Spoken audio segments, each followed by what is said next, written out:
আবারও গ্রামের ভিডিও নিয়ে হাজির হয়ে গেলাম। এটা আমাদের এই গ্রাম, আমাদের গ্রাম শস্য প্রধান গ্রাম বলা হয়। এই গ্রামে কৃষিকাজ নির্ভর করে প্রায় 85% মানুষ। তো দেখতেই পাচ্ছেন গ্রামের সৌন্দর্য, বেগুন ক্ষেত, কি সুন্দর সুন্দর বেগুন ধরেছে। আসলে গ্রামে বসবাস না করলে গ্রামের যে পরিবেশ বোঝাই যায়।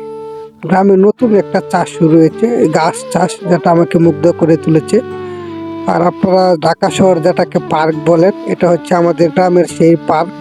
নির্মল বাতাস যেখানে বাহির হয়, ছোট বাচ্চাদের যে খেলাধুলা, নির্মম একটা পরিবেশ গ্রামে না থাকলে বোঝাই যায় না গ্রামে কি নেই। এই দেখেন সৌন্দর্য কি ফুটে উঠেছে, এটাকে বলা হয় পানির বরজ। কতটুকু সুন্দর আর কতটুকু কারুকাজের মাধ্যমে গ্রামের পানির বরজ তৈরি করা হয়, না দেখলে বোঝা যায় না। গ্রামে পেয়ে যাবে অসংখ্য ধরনের বাগান, যার মধ্যে আমার একটি প্রিয় হচ্ছে কলা বাগান। এই কলাগুলো দেখছেন কত সুন্দর কলা, প্রত্যেকটা কলাই রয়েছে বিষ মুক্ত, যা ফরমালিন মুক্ত কলা আপনি পেয়ে যাবেন গ্রামে। তো ঢাকা শহর সারাদিন খুঁজেও যেটা সেই নির্মম শান্তি খুঁজে পাবেন না। তাই তো মন চায় বারবার ফিরে যায় সেই গ্রামে। আর গ্রামের কৃষকের যে হার কাটানো সেই খাটনি, যার মাধ্যমে ফসল পড়ে ওঠে, তা গ্রামে না গেলে আপনি বুঝতে পারবেন না। গ্রামে আর একটা নতুন জিনিস দেখে আমি খুব হতবাক হয়েছি। গ্রামে নতুন করে পেঁয়াজের চাষ শুরু হয়েছে, যা গ্রামের কৃষকরা আসলেই যে উন্নতির দিকে এগোচ্ছে এটাই দেখা যায়। পেঁয়াজের চাষ আর একটা জিনিস আমার কাছে খুব ভালো লেগেছে, ছোট ছোট মরিচ গাছে ছোট ছোট মরিচ ধরেছে। আসলে এই গ্রামে গেলে ফিরে আসতে মন চায় না। এটাই আমার গ্রাম, এটাই গ্রামের সৌন্দর্য। গ্রামের ছেলে হিসাবে আমি আসলেই গর্বিত এবং গর্ববোধ করি কৃষকের ছেলে হিসাবে। এই ক্ষেতটা আমি ঘুরে দেখেছিলাম, এই ক্ষেতের মধ্যে প্রচুর বেগুন ধরেছে, অসংখ্য প্রচুর বেগুন, যা আপনি না দেখলে বুঝতে পারবেন না।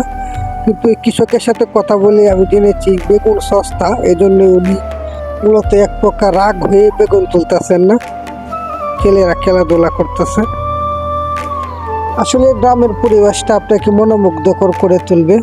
গ্রামের পরিবেশে গেলে গ্রামের হাওয়া, গ্রামের বাতাস আপনাকে মুগ্ধ করে তুলবে।